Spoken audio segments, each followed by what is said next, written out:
Parrish, Master R, thank you for having us. I mean, I kind of knew when I was really young. Some people have heard me talk about how I would go to the video store, and the horror section has some very kink appealing video covers, especially in the 80s. I remember there were some video covers that had gimps with hoods on, and I would always try to look at those without my parents catching me. So, but when I was in college, also I got caught. My straight roommate caught me shopping for harnesses online. So I kind of always knew. But it wasn't until, I would say, within the past 3 or 4 years as a result of the pandemic, that I bought my first full set of leathers, and that kind of unlocked something in me. And, I'm the monster I am today because of it. So. We are, we are also joined by Denied Dumpling. He's a New York City-based, permanently locked submissive who loves long-term denial service and power exchange. He's the co-host for the Chastity pod, a premier kink and sex podcast all about chastity. He is happily colored and owned by Sir CJ for 8 years and counting. Thanks for having me, guys. So, for you as well, where were you, how old were you when you discovered your desire to be on DS Connection? It's really funny that, Master Adam, you reminded me of like this memory when I was really young. I was in high school, and I got my first computer virus for looking up bad sites on our family computer. And I was Googling men in bondage, men in straitjackets, and eventually I had an issue. And so instead of telling my parents, I went to my best friend's brother and was like, help me. So naturally he looked into my search history and he was like, you're actually disgusting. I'm gonna save you once, but if I ever find you with this shit again, I'm telling your parents. And he was only like mildly older than me. And right? you liked that, didn't you? Oh my God, it was, I mean... And you were titillated.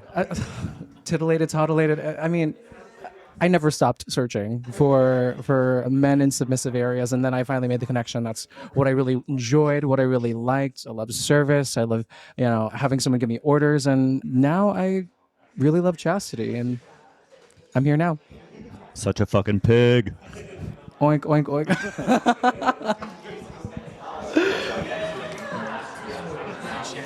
I'm sorry, I'm still laughing. So, let's start with, what is your personal dom-sub relationship? What's your current layout now? So, I have a long-term partner. He's not necessarily... I mean, he likes leather and rubber, and we go to a lot of kinky events. We'll go to Mid-Atlantic Leather, which for newbies is in January in Washington, D.C., Folsom East here in New York City on Father's Day. We attend those events together. We're open. So I have a number of submissives. There's one here. He's behaving himself quietly in the corner. I have since I like gimps, it's very time intensive and it's very difficult to be a gimp. So, they kind of move in and out, 6 months at a time or so. Right now I have a cuck who pretty much does whatever I want, and it's amazing. It's very rewarding.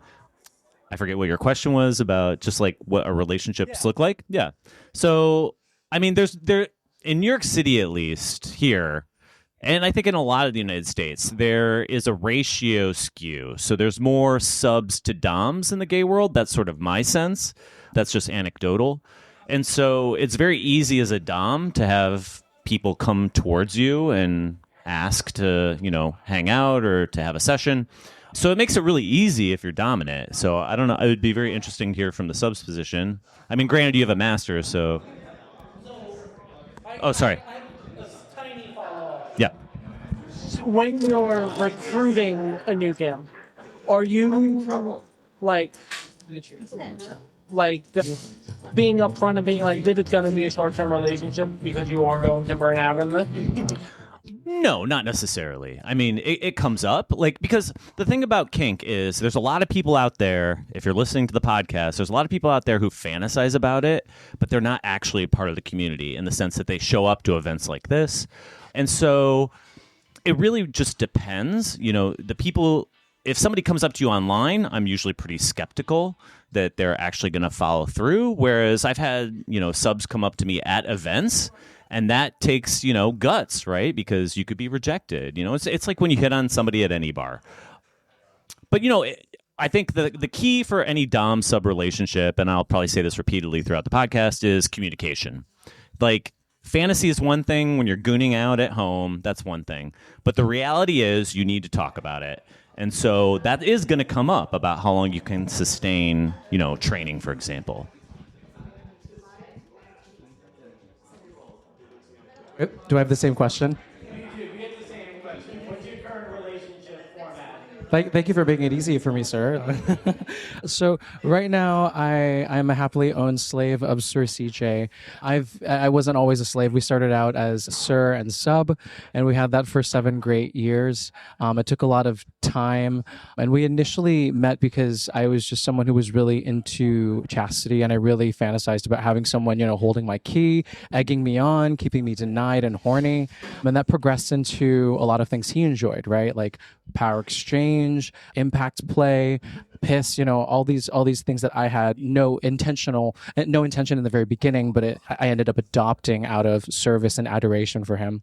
And the natural progress for kink often is you start with simple stuff, you start taking away more privileges, and eventually to get the same high, you got to go and do the darker stuff. And natural course of events. 7 happy years, I told him, like, hey, I want no limits. I really want to devote myself and make myself available to all of your pleasures, regardless of my decision and what I want, right? And the definition for master and slave may be different per person, but I have a very gratifying relationship with him. I'm permanently locked, which is a really big part of... You deserve it. Thank you, sir. Which is a really big part of my identity. I think I serve my best when I'm denied and horny and eager, right? And I think he also really enjoys that because all of his subs, which he plays openly, we're very open. Is interesting thing about Sir CJ is that he has a couple of slaves. My slave sibling Huey is here to support, and he has a couple of subs that they know him. They find Sir CJ online. They want the same kind of experience. They want to be locked up, gaping hole, left, go home limping, they want the whole 9 yards. And so we have a very vibrant family of people that come and go, and quite happy. So one of the things that you're kind of hinting at, and both of you a little bit first, can you talk about your relationship to the 24/7 idea? I think when people think about dogs, they think about someone being a household servant, slave, it being constant 24/7, but as Master Adam points out, that's very tiring. So what's your relationship to that concept in the real world? I mean, if you truly are kinky within yourself 24/7, it's going to be a part of you. So I've had my partner and I, when we first opened up, we had a GIMP for a while. And he would keep asking me all the time. He was like, how, because he really struggled with wanting to be a GIMP and having a boyfriend.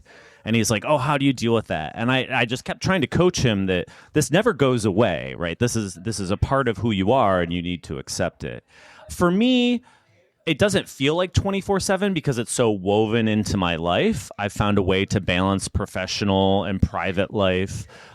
But, we all have to have jobs. We have to pay exorbitant rent here in New York City. So we all still have to do that portion of our lives. For me, like I said, I have a long-term partner, but we both need our alone time. We both need our time to do our own separate things. And so when it's my turn to have the house, my slave will come over and clean the toilet. He'll beg me to do that. It's quite enjoyable. I need somebody to come over and do my laundry, So it's just kind of woven into my life. And for me, being 24/7, it helps my mental health. It helps me be a more balanced person. A lot of people...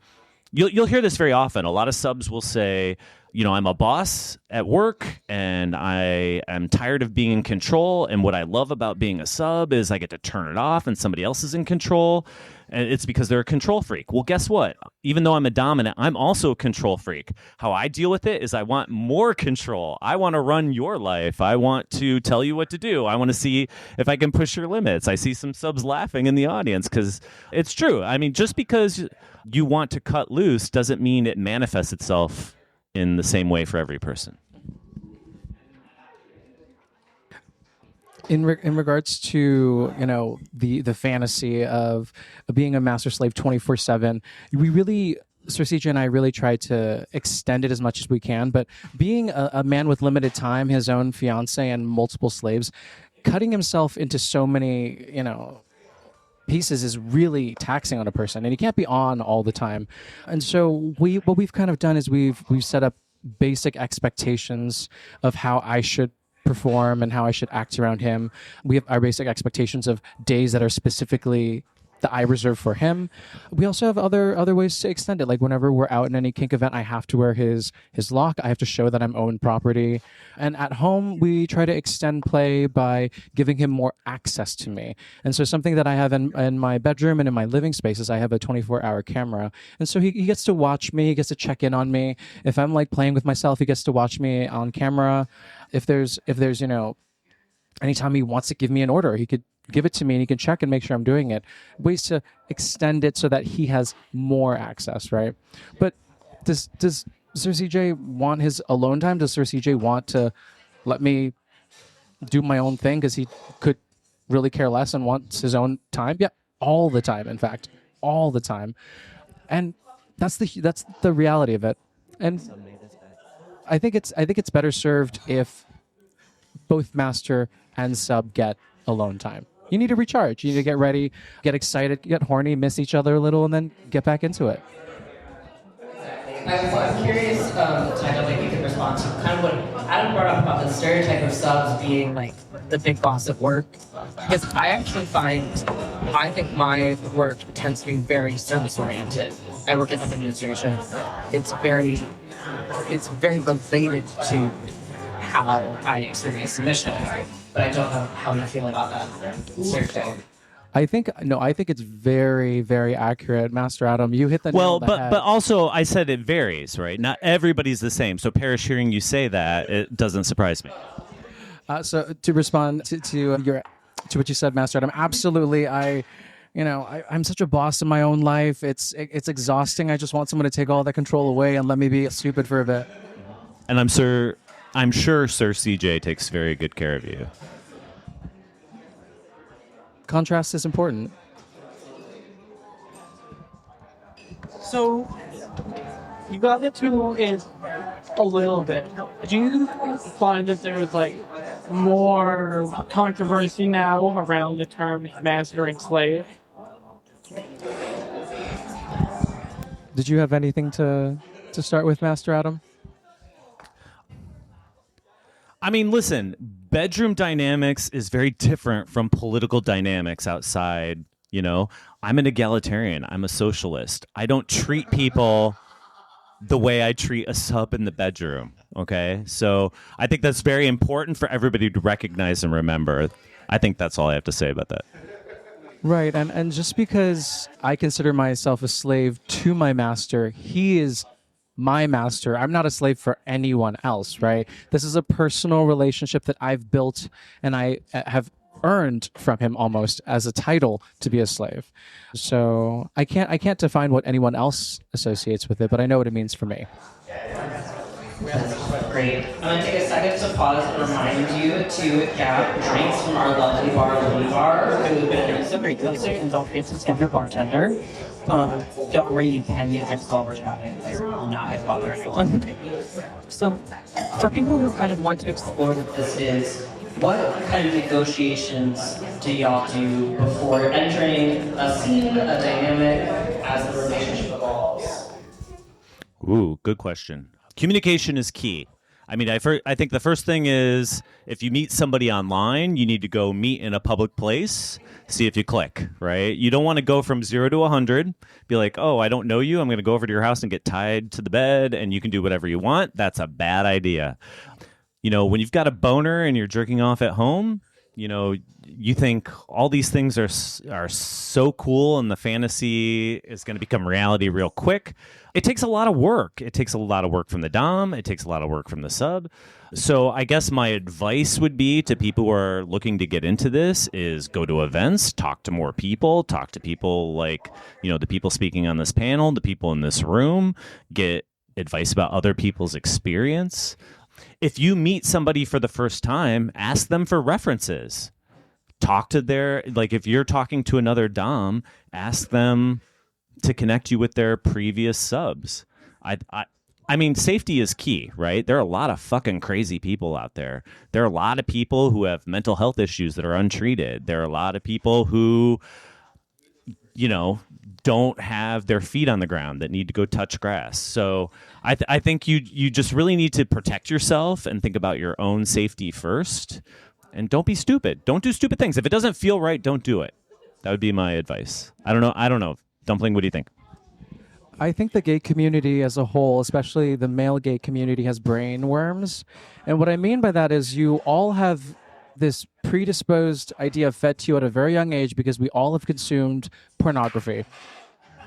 And pornography makes us all just believe things that aren't true, that we don't need breaks, that sex lasts 40 minutes, that people don't need to breathe, you know, and that toys just fit in holes easily, you know, and that people don't shit. So, you know, when we go into these places that are kinky and you're a newcomer, it can be very intimidating. And the only thing I can say is be honest, especially if you don't have that much experience, but you're excited, share that excitement. And people are very forgiving and excited to take you and share their experience with you. As a very seasoned submissive, I would love to take an eager young stallion and make him into a, you know, very talented stallion. But, you know, it's just, we're happy to teach. We're happy to help. It's a very welcoming community. And I think you point out that, like, I think there's an assumption that there's a cultural assumption that doms need to know what they're doing and to introduce a sub to the kink scene. And I think that's undervaluing the knowledge that subs can have and can be open to sharing with doms. There's a limit of what I personally will allow an unseasoned dom to do. But one does not need to start as a submissive on a time. You need to do a million bits of research that obviously helps before trying this. As long as you own up to your level of ignorance, I think people let their lack of experience stop them when they can own up to it and actually like play with someone who can give you advice. I think that, you know, if somebody from the outside saw me, they'd think I have all this experience, but, you know, to give a little bit of humility here, I feel like I don't know anything, right? There are people who came before us who have lived and died, who have way more experience than me, and I can never learn from them because we've lost them. And so, you know, I think approaching the community with a desire for solidarity, to get to know other people, to want to learn, to have an open mind is the way to approach it. Not sort of like I'm a dickhead and being dom means being mean to other people. And I think that's often a stereotype of doms, like, oh, that they're just a jerk, and being a sadist means that they just treat people like garbage. And it's really not true. Yeah, and there's what I think is like the issue of like instant gratification in the gay community of like, I'm not gonna say that like grammar is a problem. Definitely not true. But there's kind of, but there's like the I want it done and I want it done now. But kink is not instant gratification.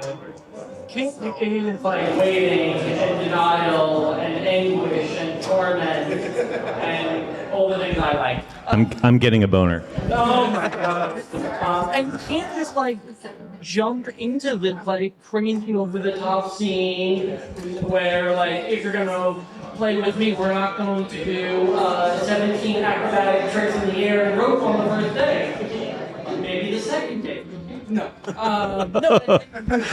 that takes time to build up to, and it's really painful and fucking uncomfortable. Master R, that's exactly right. I mean, for both submissives and doms, we are going to make mistakes in our play, whether it's accidents, whether it's intentional and going too far. And the best thing to do is just after the session being honest and upfront about it, talking about it, because we got to grow, we got to get better, right? We want to make sure that we both get something out of it that's fulfilling and exciting, and take it into the next session. And that's the reason why BDSM continues to work out, right? We build these long-winded, these drawn-out, beautiful relationships with someone, and we get that experience and we share it with other people, and they get to benefit from us and also share something else from themselves. And it bleeds into each other, and we all have these really great varied experiences, usually in the gay community because it's polygamous. But yeah, that's the essence of it. And you break some eggs. That happens. Well, I think one of the things you hit at when you're saying that we're all making mistakes is, I think sometimes we don't always know what our limits are until we hit them. And so, an example I give them that is one really figures out. I was doing yoga, did a pose, for whatever reason, got panic attack. And I was like, oh, there's something in my body that really didn't like that. Don't know what that was. I'm not afraid of that because it tells me the risk of power panic attack. Non-consensual yoga. But being able to go after the scene and say, hey, I did not know that reaction was going to happen. Let's talk about it. And that's part of where I think dots on dynamics tend to be more relationship oriented and ongoing than one-off scenes, because you're building that trust and that dynamic. And you're talking about the physical. You don't. Well, I guess panic attacks aren't necessarily all physical, but you don't know what your emotions are going to be. Like, even from the dom's perspective, you can go into a scene with the best of intentions, you can communicate very well, and then the day comes and something happens, right? You read the news and, you know, the fascist white supremacist government does something and it pisses you off and you're not in the mood anymore. The sub isn't prepped for sex because, you know, we're all human beings and sometimes it works and sometimes it doesn't. You know, anything can happen. And so you have to be flexible, ready to roll with it, anticipate emotions that you may not have expected. And so that's why things like aftercare are super important. You know, even if the scene ends short, you know, a hug, a kiss, a text the next day, absolutely, following up. Like, these are things where when you're gooning out at home, you don't think about that, right? But the reality is it takes a lot of work. And then we said that, like, certain, like, varsity level gangsters, can't, like, jump into an advanced. I hate that term, by the way. If you can't. Is that a term? You brought it up. Is that a term? Yeah. I've never. Would you rather be saying PhD level gangster? Yeah. The NFL of kink. Sports. Any straight men in here? One.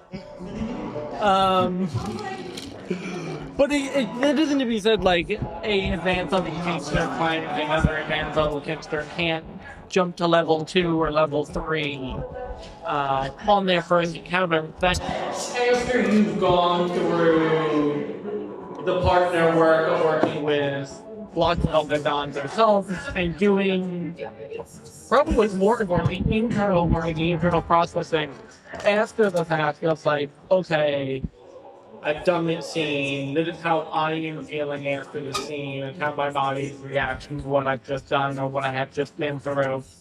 We also know about, like, the mental side of kink being something only the submissive has to go through, but it is also something that the dom has to go through. This, like, playback sequence in the loop you need to go through the internal processing after a scene. I can speak to that a little bit. So this past fall, I ran for Mr. Eagle and lost, which was a humbling experience, but it taught me something, right? It was very difficult because you go on the stage in front of a bunch of people and you pour your heart out, you give your best, and if you don't win, it's a lot like watching Drag Race at home. You know, we watch Drag Race and we think, oh, that drag queen fucking sucks and that drag queen is excellent. But no, the reality is they're all excellent. That's why they got there. And they're human beings. and they can give their best, and they get these critiques from the judges, and they aren't sure what to do. You've heard that in the testimonials. That's a lot like being a dom or a sub and having people kind of judge you, especially in the pageant scene. I'm kind of talking about that, which you're not supposed to call it a pageant, but I'm going to. Yeah, like you have people looking at you and judging you, right? And it's like you can only be you. And so it's important to kind of remember that we're all human beings. We make mistakes. We can all improve. I don't know where I was going with this. I'm on my third rum and Coke. I will say that at least on my end, and then, like the work I'm doing is a pinch more like technical than like a lot of other things that you throw like an education if you want to call it that. But like I have my like what has essentially become my burn book for What does that mean? for working where I'm like keeping section logs and no one's name is in it. Thank God. But like, I see Mean Girls. you mean like one like a sub? Oh, they can't handle X, Y, and Z, and you.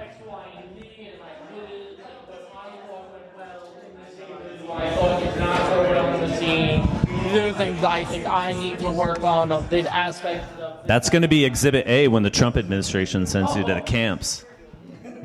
Sorry, too real? I'm just, you know what? I'm curious of these basics in prison. Oh, God, Jesus Christ. Cut that from the edit. Yeah, so Master R brought up a really good point about the dom's psyche, right? We understand that there's like the aftercare component that's usually expected for the sub because they went through some strenuous experience, whether it's physical impact or long-term, denial of something. There's many times when a dom can feel emasculated in the experience if they don't do something correctly, if they fuck up on something, if they can't keep it hard, which happens often, right? Something ruins your mood. And so I think it's really important as a submissive to also give care, to say, I still see you as someone who I want to serve. You're still someone I enthusiastically want to see again, even though this session may have went left, and that's okay. And also giving constructive feedback in a way, because subs often fantasize about these insane scenarios, and it's very arduous to tie someone up and then after fucking them like crazy, taking them down from the bondage, planning, how many sheets you're going to need. All of that takes planning from a top. All of that thought process of how you're going to lead them to that experience takes time and energy. And after he's gotten his and after they've both gotten theirs, there's still so much work afterwards that a top has to do. And so it could be very heartwarming and connecting for submissive to give grace and to give enthusiasm in every scenario. Well, even sometimes a perspective where a dom might not be as experienced or even have the same limits. As a masochist, I've gone into this where like what I want from a dom, meanwhile, our whole society says hurt people you care about. And so when I'm like, no, I really do want you to beat me up to that level, and they're not comfortable, and that's super valid. That's very common. I mean, there are people who the idea of sadism and masochism is very scary to them. So again, it comes down to communication. You really have to say like, this is what I want, or even during the scene, say more, give me more, please, beg, Well, and even after the scene, saying, don't worry, everything that happened, totally enjoy, wouldn't want to happen again, because that assurance can really mean a lot to me. Absolutely. Oh, when you said like masochism perish, there have been many a times that I have been with a dom and I'm like, hit me, and they go, I'm like, oh, no, hit me, and they're like, and they don't want to inflict harm in a real way, which is what I'm looking for. And part of the communication is how people say that, and they just want the little like baby slap. I'm laughing because I usually go the opposite way. And that's when the communication matters. I will say, if you are a dom and you don't want to put in the physical work of hitting hard, just get pink for toys. You don't have to put that much effort behind it. Good tip. Pro tip. Yeah, pro tip. Be lazy now. Get the Lego paddle. some great options out there. Yeah. And there's some great My little tire snacker doing things. Well, even there's someone who sells, and I just love, because I love perusing their, like on Etsy, eating on a dime, I'll do no shout out to these things, sell like floggers with rubber ducks or detonings. And it's just like the silliest, massive stuff. Say that one more time. Eating on a dime on Etsy. Not sponsored. Not sponsored, but they're just. But we support local businesses like Rebar. Yeah, these bartenders aren't working for free. Please, they have rent to pay, like the rest of us. So one of the things that kind of comes up, you think about 50 Shades of Grey and the contracts. I don't want to shade other people, but they're not for me. I like anything that's real, and for me, contracts have to be enforced, and a kink contract can't be enforced, right? Now, if I have an elderly slave and he wants to leave his estate to me, that's one thing, right? If you're elderly and you're thinking about leaving this world soon and you would like to leave your estate to me, please message me. What would that handle again? At leather.fire on Instagram. Message me. One of my goals in life is to get a gay to give me his 401k. Yeah, I'm really aiming high. You know, kink contracts, I think it's a good idea in terms of communication, right? Because there's going to be subs out there who the idea of a contract arouses them and it prompts them to communicate. So in that sense, I think it's a good thing. For me, like I said, I don't think it's enforceable. Like legally, a contract has to be legally enforceable. So for me, it doesn't really do anything. But just because I'm a dom and it doesn't do anything for me doesn't mean I'm not going to entertain it if my sub is really into it. When I think about a kink contract, there's a lot of people who really, like you say, get off on the whole, like, we're going to line out everything I'm allowed to and not allowed to do, and on business days and non-business days. I mean, that's the federal holidays. Do we get times off, right? I don't know. That does sound like a lot of work. But I will say there are some prerequisites that Sir CJ has for all of his slaves. He really thinks that submissives should be locked. He deserves a specific amount of time, and he expects promptness. There's availability that you need to give. I think those are not contracts, but things that we expect. And then personally, for myself and Sir CJ, like I said, he has access. He has plenty of access, and if he gives rules, I take them to heart.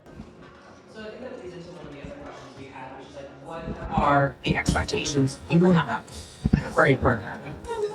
You already said this, but CJ has for you what you have for the doctor. What expectations? Oh, it's just I can answer it. Shut up. I can answer it. So they have to be naturally submissive. I'm not really into brats. I hope my partner doesn't listen to this podcast because he's a bit of a brat. So I've got my fill of brats. So I really like the very submissive boys. So that's sort of something for me.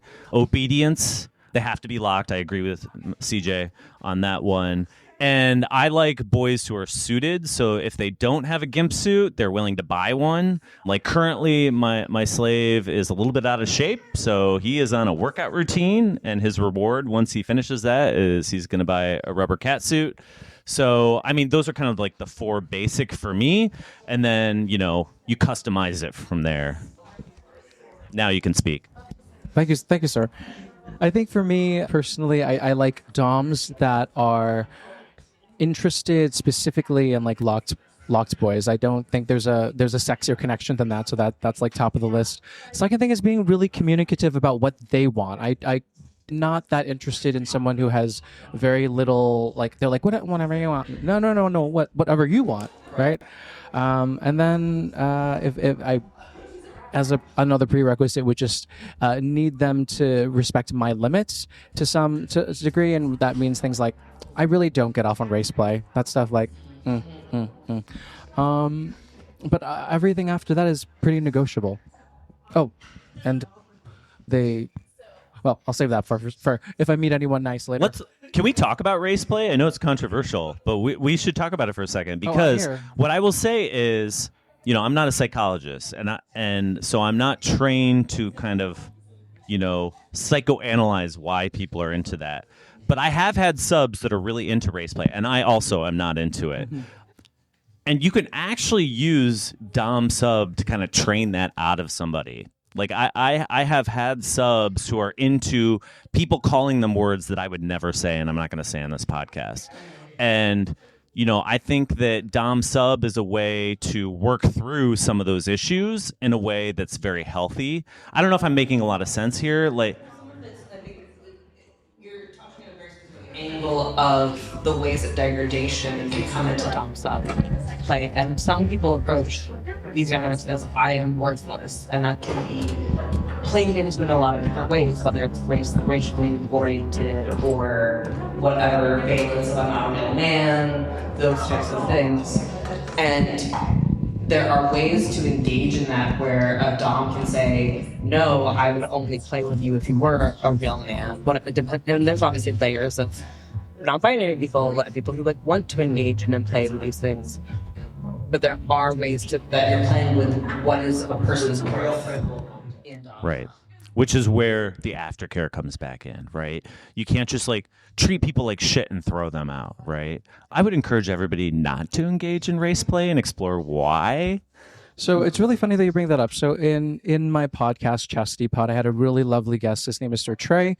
He engages in race play, and he was so kind to work with myself and Locked Fist on this episode on what race play excites him, what is, how does he approach it, and his whole how he personally plays with his sub, his slave. And what I got out of it is, one, personally, we each can acknowledge the racial reality and how fucked up the world can be, but at the same time there's this integral part in some of us where we need power exchange in the lens of race, because it really just turns them on. And if there's two consenting adults, I feel like they should be allowed to do it. They're consenting, they're both understanding. Now if this is all personal, right? It's a person to person, but because we're on the topic of Dom sub, we use a lot of weird things to express our power exchange, right? And race is one of the things. Finances is another thing. These are all highly personal things. And what someone would say, you should never touch my finances, this is money I made. Another person would say, oh my god, this is so fucking sexy, take my money. Here are the tips I made tonight. Yes, please enjoy what I made tonight, because that's what I want you to have, right? And so it's personal. There's also the layer of, when we're talking about Dom sub play, we cannot remove it from the world we live in. And the people in this panel are mostly interacting in the gay male world. So this comes up less often than straight people who engage in Dom sub dynamics. The most common dynamic is a submissive woman and a dominant man, which if we were to say, let's not think about sexism when we look at these dynamics, that would be ignoring by far it would be taking out context in a cartoonish way to not acknowledge the ways that gender is playing into where people are approaching this. And so the same thing comes up as someone who plays with a lot of people I'm white, that's a lot of people who are not. Where's the line of acknowledging the power dynamics at play and where it's become race play? I think it can be very wild. Right. And also, given this is a podcast, this is going to go out on the internet, we need to be very careful here.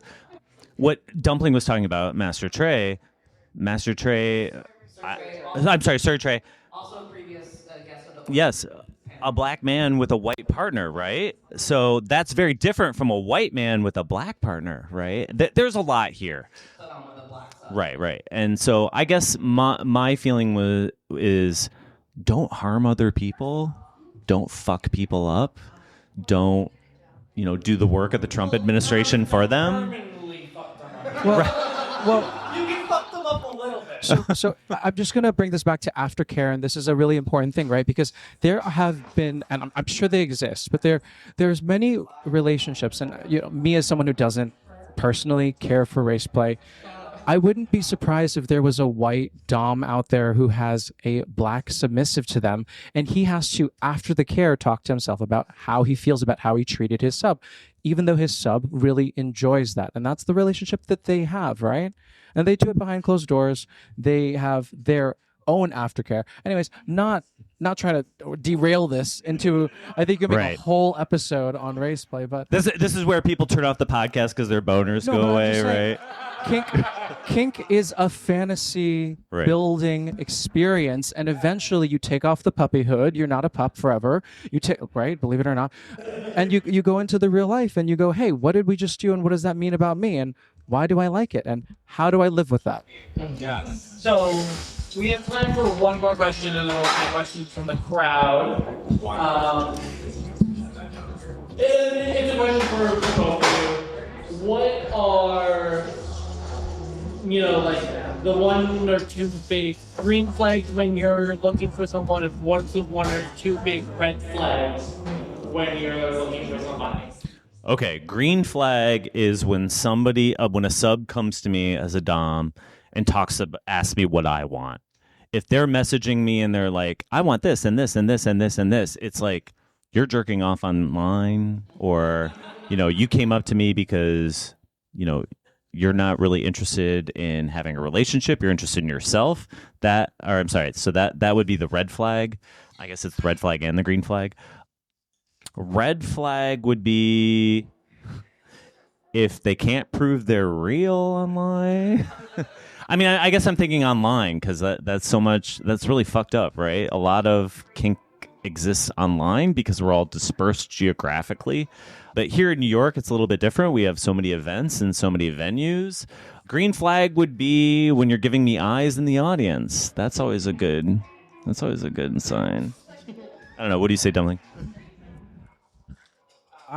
I'm going to steal one of your earlier things, Master Adam. You mentioned communication, availability, and constantly communicating interests is super sexy, and the first and biggest green flag for me, because it shows interest and it shows that you're willing to invest time, right? And kink is time consuming.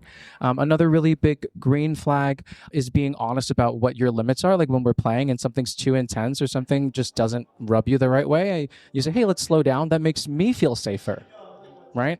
Major red flags for me would be the inverse, not respecting things that I say make me uncomfortable, and being kind of an asshole for no reason. I mean, when you first say hello to a sub and you go, hey, fag, I'm not your fag yet. But I could have been if you spoken to me a little bit more respectfully, and then we build a rapport, and then suddenly I want to get on my knees. That takes a little time. You got to coax it out of me. So I kind of disagree. Respectfully, I kind of like saying "Hey fag." Hey fag. Hey, fag. I like saying "Hey fag." I don't know. For one thing, saying "fag" normalizes it and takes back the power from that word. And what I have noticed is a lot of younger kinksters, really, especially subs, really like the word "fag." I love fag. That comes from what so is that's- in their profile, and what do you know about them? For example, I have in my profile facts only. I don't care for straight men, DL guy. If you aren't comfortable with the culture on it. So if you said, I don't know, why don't you get on me? But also, I have partners that are gray hair and hate when people come into their DMs and be like, hey daddy. And I'm like, but honey, also look at what you look like. Right. We can have conversations. It's context dependent, right? Like I'm not walking to the bar and I'm like, "Hey fag, hey fag, hey fag," right? Like it's if somebody in a kink space is clearly submissive and comes up and is hitting on me, I might tease them a little bit and be like, "Hey fag," and see their reaction, right? And if they don't like it, I'm not going to keep doing it, right? I'm not an asshole. I think the not being the asshole the Dumpling said is the key. Yeah, I mean, when people go, "Hey, slave," because I put on my profile, I'm a slave for Sir CJ. I'm not your slave, But do you get offended when people call you a slave just because that's your status for CJ? You see, offended would be. I'm not offended. I'm just a little more cautious. Like, do you actually understand respect for submissives as a person? Because and maybe Master R can talk to this as well. A lot of times a lot of times subs won't want to call somebody a master unless they're their master. And for me, that title is just sort of, it kind of explains the dynamic I'm looking for. It's not like I didn't go to school for this, right? Like there's no GIMP training school, although I wish there were. There isn't? Not. Oh yeah. Okay. So someone need fact check Germany. if there are if someone there fact check Germany. yeah. If there are any wealthy investors who want to invest in our GIMP school, 401k investment in a GIMP school. What else did you want? I need a Non-prenuptial Lambo. billionaire. I need a Lambo. I need some more boots. So, Dumpling, what is a proper approach that would work for you? Let me just get my pen out. Hey sub is perfectly fine, and also like respectfully, just like saying hi. I'm Sir. I'm Mr. I'm Joe. How's it going? You know, and then eventually working it in there slowly. And I also think a lot of people have like conversation. I've talked to people and they're like, I love talking about honorifics, but I have learned to ask first. Because I called the wrong person daddy, I called the wrong person sir, like, and people are usually like, oh no, here's what I like, this is what's going to turn me on. It's like, great, noting. Yeah. Listen, all of this is just what we choose to do, right? And it's all about like having fun. For me, kink should be fun and subversive. Those are the two requirements for me. And so everything else is negotiable. Even that is negotiable. Like, just communicate with people, right? There are no hard and fast rules here. Except for don't commit crimes, don't abuse people. Consent is key. Okay, pigs in the audience, ask us questions. So it's easy to label yourself as either a dominant submissive, but what is one moment where you felt like you felt the other side, the little whisperings of the darkness? Wait, why did you call it Whisperings of the Darkness? Have you ever felt submissive, Master Adam? Listen, yeah, absolutely. So the person who asked the question is your slave sibling, right? Okay, Cuny. For a long time, I didn't know where I fit. And, you know, I would try a bunch of stuff. Like, I wasn't sort of hung up on the dom versus sub dichotomy. And what I discovered is I'm pretty fucking bad sub. You're going to have bad sex. I'm going to have bad sex. I'll probably run out early. It just doesn't work for me. It took a long time to get that place. Whatever your journey is, it doesn't matter if it takes a day, 6 months, 10 years, 20 years. Who fucking cares, right? Try a bunch of shit out. Don't worry about the labels. Nobody's going to be policing your behavior because nobody's focusing on the minutiae of what you do from day in and day out. So if you want to try to be a sub today and then a dom tomorrow, do it. Who's going to fucking care, right? It's your life. You get one life to live. You might as well try it. That's my feeling. Something that I miss that doesn't really exist nowadays is like old guard, where, I mean, it wasn't a perfect system, but old guard, for you to be a dominant, you had to be a submissive first. And so you really got to feel what, you know, it feels like to take things up the ass, to not breathe when you're sucking dick, and to listen to someone else's rules that you may not agree with or like. And, you know, I think there's a lot of things that doms can do to enrich themselves, more than just butt stuff, but having a separate experience. But if you're someone like Master Adam, who would probably have awful sex if they submitted, that's where feedback from a submissive can help. Yeah, absolutely. Wait, I just want to follow up to that real quick. If you're interested in the history, because there's sort of this myth that the old guard, they had these very strict rules. A lot of those people, you know, unfortunately died because of HIV/AIDS, and we don't have them today. You know, you could follow @_Leather Archives _ the Leather Archives in Chicago. They post very frequently, and they have even posted that a lot of these rigid rules that some people believe about the old guard aren't actually true. It's a la carte. It's what you make of it. Yes, there's a coherent community. Yes, there are people who follow certain rules, but not every rule applies to every person, and you make of this community what you put into it. And I'm also going to make some question because it's my fucking podcast and I make the rules. I have been attempting to make the journey at John, and I don't think it ever will. But since I go to a lot of like seminars and conferences and things like that, I do not so many may seem events. I don't think it'll ever happen. But I do believe in the idea of being like academically switched. Wait, what does that mean? Yeah, like academically switched. I would never like get caught up myself in a real scene. But would I go to a road conference and let someone kind me to kind of learn from the other end? Yes, I would. And I stopped. Like a peer to peer Yes. as equals. God, you know, it's so funny because it's That's called growth. That's growth. I I'm mean, proud of you. If a top bottoms once in their life and they don't tell anyone about it, like, are they still a top? I feel like you don't have to. There shouldn't be any shame to experiencing something on the other side. I will say, and on very like short, brief story, I went to Murex last year. For those who don't know, that's the North American Rope Innovation Exchange, in which I was switching with several people throughout the conference. And one of the unlucky coin tosses that I got was I had to be tied for the predicament bondage workshop. Ooh. And it was. Are there pictures of this? There are no. Shoot. For people listening to the podcast, what they don't see is Master R is a babe. They can just get to hear his cute voice, but he's wearing all leather. He's looking very sexy. He always has good hair. I like seeing him when he's very excited, tying people up. It's very arousing. For what it's worth, Master R, I think it actually makes you more exciting to have experienced something that's out of your comfort zone. Any other questions? Occasionally I play with. But there's, That is the demographic that we have for it.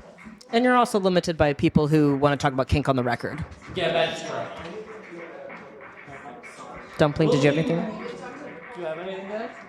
Just that, everyone, I hope if you, nothing else, found something that was new today that you take with you, because that's all I hope we can get, right? Something that we haven't heard from before, a little perspective, and that you can take into your future experiences. I think we might have time for one more question. Maybe you were going to say something. Hi. Okay. I'm an cishet sub woman here, but I just want to ask because two questions. One, what role does money play in your dom-sub relationships? Because one, there are relationships that are paid for relationships, and that's a big thing in New York City.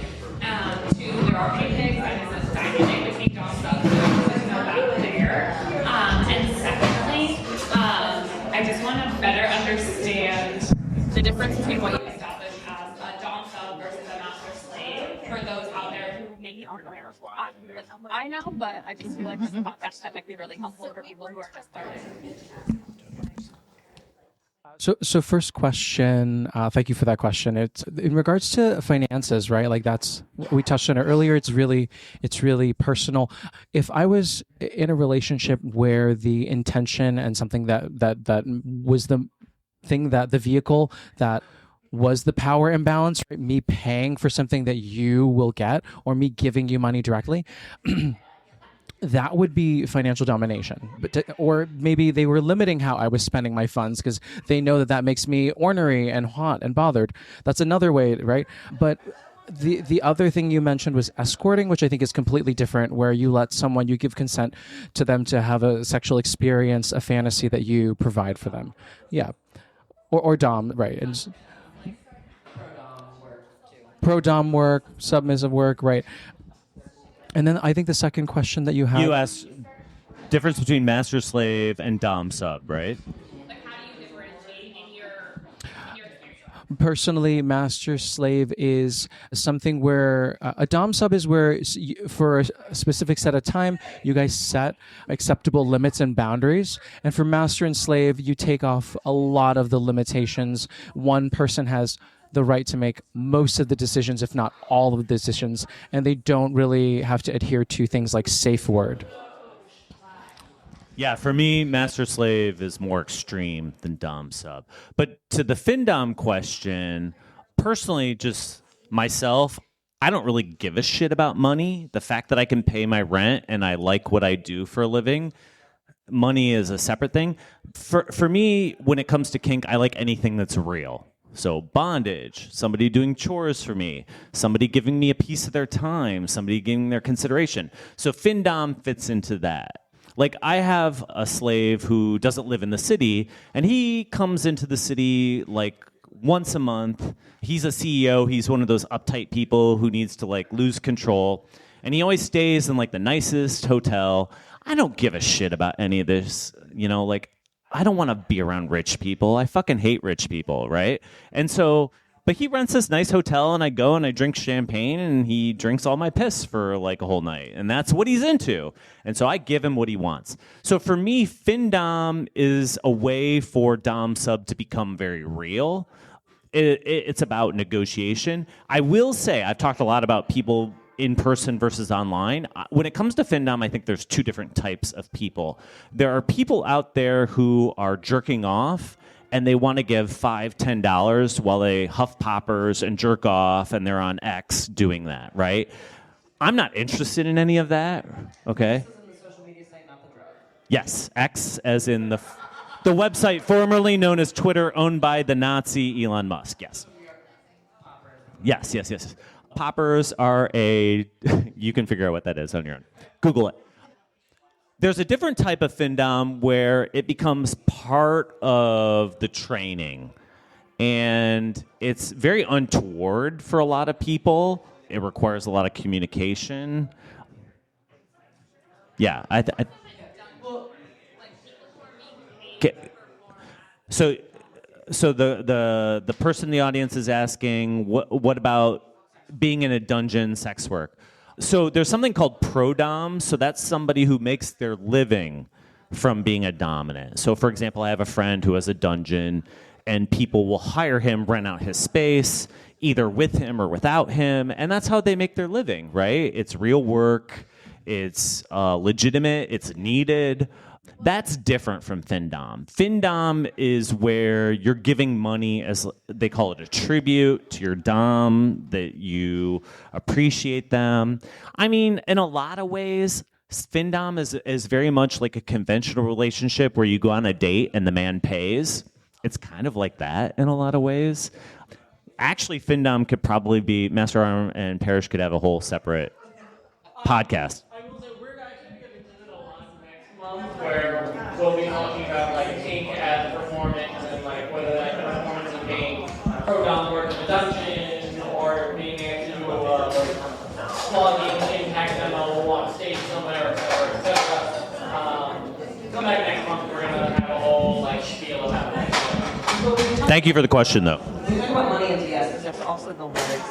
This is where I think things get interesting. I go out with a person and I think, is that submissive because my dom told me to, or is that me taking care of stuff and me like proving that I'm daddy? Well, when a man pays for a woman's dinner, is he being submissive?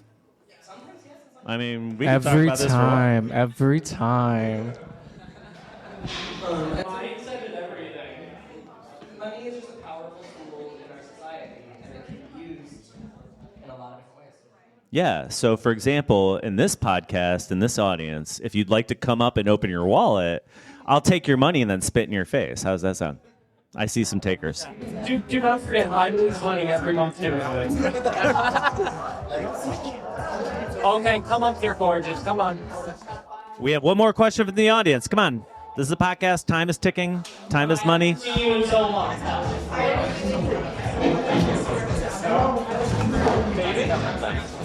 So, as as a 4-year-old as a 4-year-old self, and navigating this world since I was 19, always sticking, I would say, arm's length from building true connection. I struggle now in my own head feeling like I'm taken seriously. And I don't know how to navigate that, especially feeling in the community as if I'm already past my prime. So since you were 19 and now you're approaching 40, you feel like you're not being taken seriously because of your past experiences, or what is? Or you feel like you're aging out? A combination of the two. One, I do feel like I'm aging out because a lot of people will sit there and put their 35 and with on this stuff. So while I still look relatively young. I'm sorry. The people who are listening to this podcast, you're gorgeous. You look great. So shut the fuck up about like aging out and all this shit. You're a babe.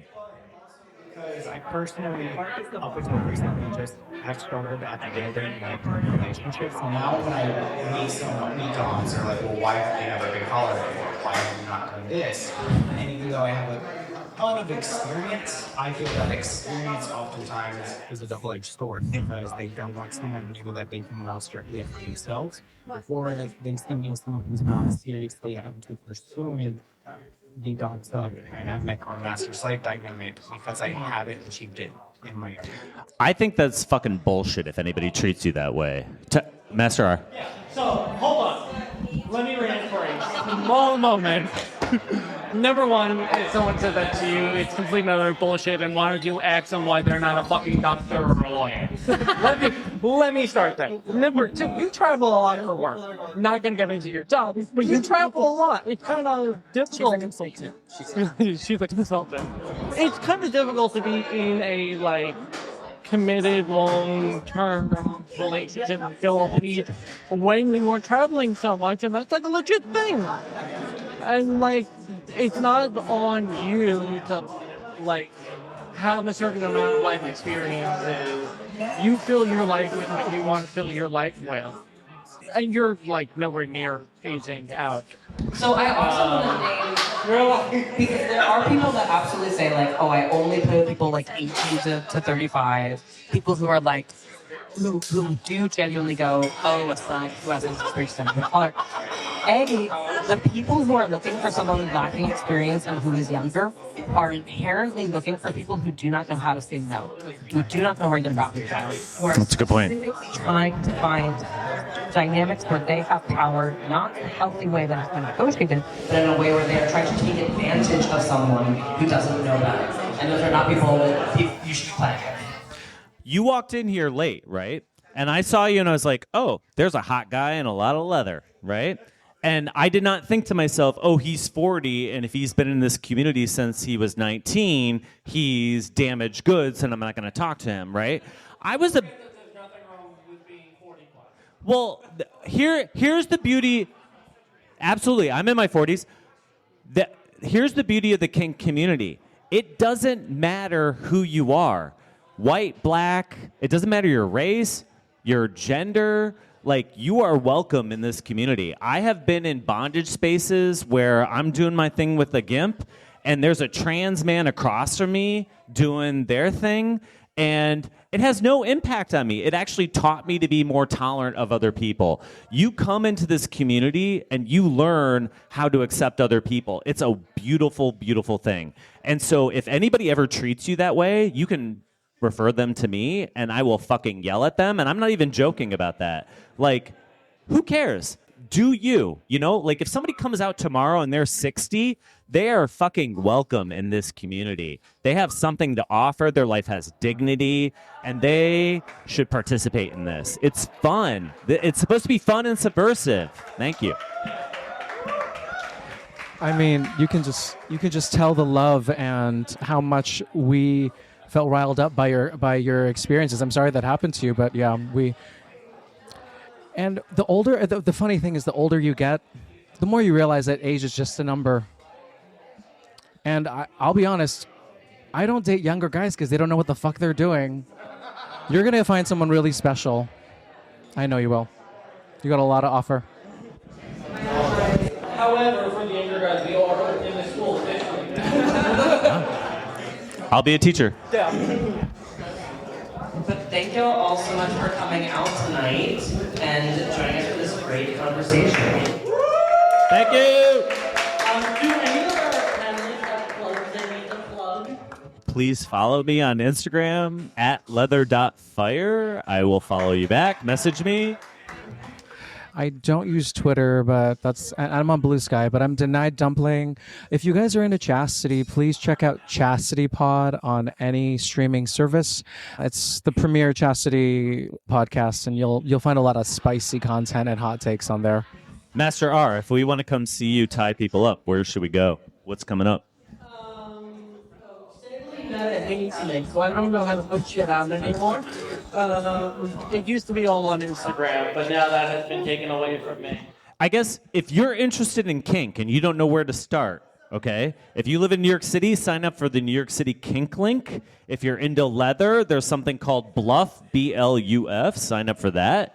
There's the New York City Rubber Club. There's a lot of great groups. You can message me, and I'll tell you about them. If you're trans and you want to know how to get into this club, I have tips for you. Message me, DM me. We're all happy to help. We want you to be a part of this community. And if you're particularly into jobs of dynamics, there's the New York City group Masters and Slaves Together, which meets once a month for the most part. Those meetings are very fun. It's you can find more about Masters and Slaves Together on Mast NYC on Instagram. So there's lots of opportunities. Yeah. And before we head out of here, we're thank you to Rebar for putting up with all our kinky nonsense. Thank you, Rebar. Tip your waiters, bartenders. Excuse me. Thank you, Jake, who works our sound booth and makes all the work for us. We love working gays. To Puck Jackson and Edu, who's somewhere like a lot guy is right now, who does a lot of the behind the scenes stuff, who makes the graphic, who reminds me of the schedule I made for myself that I can never keep to, and just helps keep everything on tracks for the event. Stick around, Zeta Jones will be on after us, and we'll be back here on June 18th to talk about performances in the kink scene. Thank you for having us.